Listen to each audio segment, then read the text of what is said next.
right? So if you did it in a mapping diagram, they're calling this is a relation, like a function R. And here's the domain and here's the range, and these arrows are pointing from members of the domain to members of the range. So like 1.2 maps to 1, 1.6 maps to 2. But in the inverse, the domain and the range are switched. And now, instead of 1.2 pointing to 1, 1 points to 1.2. Right? It's got to go exactly the opposite of what this does. Right? 2 points to 1.6 in the inverse. In the function, 1.6 points to 2. So domains and range, they switch. Right? If I look at a table of values, here's the x's and the y's. This is the function or the relation.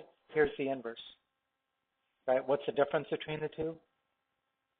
All of the x's and y's have been switched. So instead of -1, 1, now it's 1, -1. 0, 2, 2, 0. 1, 3, 3, 1. So a function and its inverse always works that way.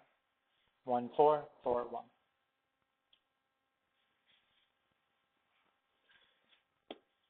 You know, on a graph, if I graph, let's say this set of 4 points is a relation. We'll call it S. And I graph those.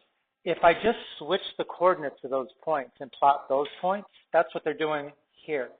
So instead of the point 1, -1, here we get -1, 1.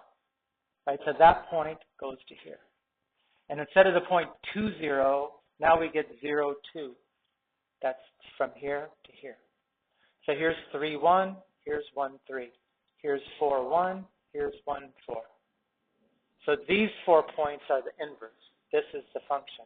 Right? We found these by just switching the x's and the y's.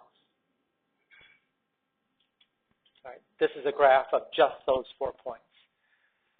Now, when you do that, because all you're doing is switching the x's and the y values, it should be that if you looked at both graphs on the same background, that it should look like they are a mirror image on one side of this line as the other.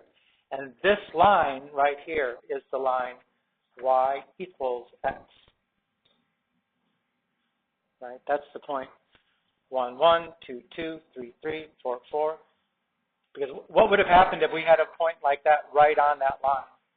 Let's say that's the point 3, 3. What happens when you switch the coordinates?